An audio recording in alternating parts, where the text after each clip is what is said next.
لو انت فايز لوتري 2026 او مهتم بلوتري 2027 فالفيديو ده ليه. هل فعلا الهجرة العشوائية 2026 اتلغت ولا في لعبة كبيرة بتحصل؟ من اول يوم اعلان النتائج لحد النهاردة حصلت قرارات صادمة، حظ وقضايا في المحاكم، ومصير الاف الفائزين بقى خلاص على وشك الانتهاء. يا مساء الخير عليكم يا شباب، عاملين ايه؟ يا رب تكونوا بخير دايما. في بداية الفيديو ما تنساش تعمل لايك وشير وكومنت للفيديو واشتراك للقناة عشان توصل لك اكبر عدد من فرص الغلابة. ما تنساش تتابع صفحتنا على الفيسبوك فرص الغلابة، ولو انت اول مرة تشوفنا تابع معانا وان شاء الله ربنا يكرمك بسفرية وتطلع من بلدك. مش هطول عليكم اكتر من كده، يلا بينا ندخل في الشرح على طول.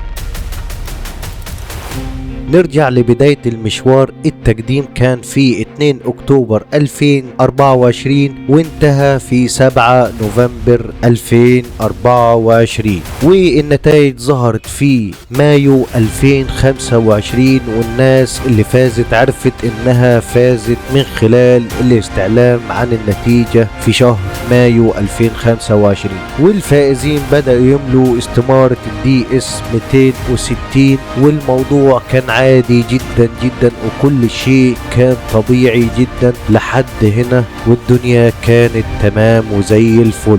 ولكن في 18 ديسمبر و 23 ديسمبر 2025 الحكومة الأمريكية أعلنت إيقاف برنامج الهجرة العشوائية بالكامل وعملت له باوس. وفي 19 ديسمبر أصدرت اليو اس سي اي اس وقف إصدار الفيز نهائيا، ومعاها كمان وقف معالجات الملفات داخل أمريكا وخارجها. وكان السبب الرئيسي حادثة إطلاق نار ضخمة، واتقال إن المتهم داخل أمريكا عن طريق اللوتري سابقا، والقرار ده كان سياسي أمني مش مجرد إجراء إداري. وفي 21 يناير 2026 تعليق إصدار الفيز لمواطني عدد كبير من الدول، ووصل العدد لحوالي 75 دولة تم إعلان تعليق إصدار الفيز لهذه الدول. ومن ضمن الدول دي طبعا مصر اللي سفارتها كانت شغالة زي الفل وما فيهاش أي مشاكل، والنتيجة كانت حتى لو عندك مقابلة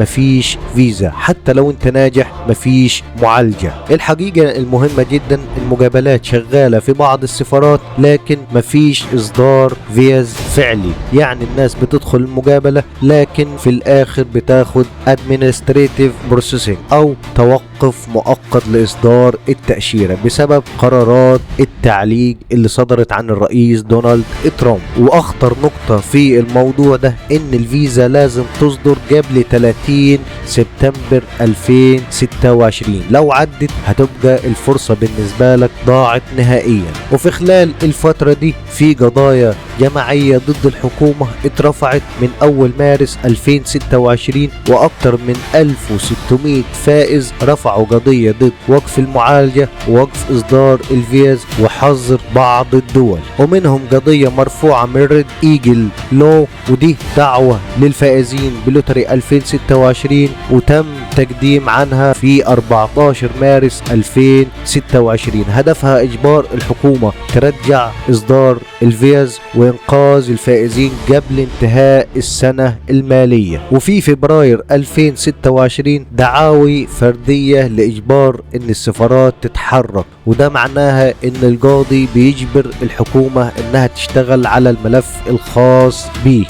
ومع الأسف الحكومة قالت إن ده باوز، مجرد توقف مؤقت مش إلغاء نهائي، لكن الحقيقة مفيش موعد رجوع ومفيش ضمان لإصدار الفيز. السيناريو المتوقع والتحليل الحقيقي إن المحكمة تحكم لصالح الفائزين والحكومة ترجع تصدر الفيز بسرعة زي اللي حصل في 2020 قبل كده. السيناريو الثاني والأخطر إن التأخير ده يستمر لحد سبتمبر والفيز تضيع على آلاف الناس بدون أي تعويض. السيناريو الثالث إصدار جزئي أو استثناء لبعض الحالات أو استكمال بعد الحكم القضائي، يعني يعملوا استئناف على الحكم الأولي. الخلاصة في الفيديو ده، اللوتري 2026 ما اتلغتش، لكن عمليا متوقفة بالكامل. اللي بيحصل دلوقتي مقابلات بدون فيزا، ملفات متوقفة، قضايا شغالة في المحاكم، وكل ده بيتلخص في جملة واحدة: السباق ضد الوقت. ولو ما فيش حكم قضائي سريع، فرصة آلاف الفائزين ممكن تضيع للأبد. وبما ان عامل الوقت عامل أساسي في الموضوع ده، فنشرة مايو اللي نزلت آخر واحدة فكانت دي متوقفة لمدة 3 شهور على رقم 30,000 بالنسبة للمصريين. والنشرة اللي جاية هتكون نشرة شهر يوليو، ألا وهي شهر 7، وبكده يكون متبقي 3 نشرات فقط على السنة الجديدة لوتري 2027، وبكده لوتري 2026 تنتهي لو ما جالكش ميعاد أو ما خدتش فيزا في خلال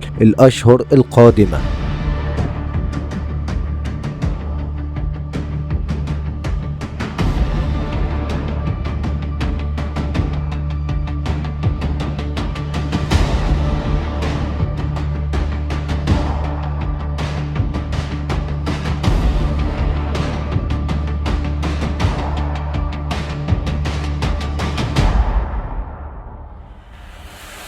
وبكده نكون وصلنا لنهاية الفيديو الخاص بينا. ما تنساش في نهاية الفيديو تعمل لايك وشير واشتراك للقناة وكومنت على الفيديو ده عشان توصل لأكبر عدد من الناس. فرص الغلابة. سلام.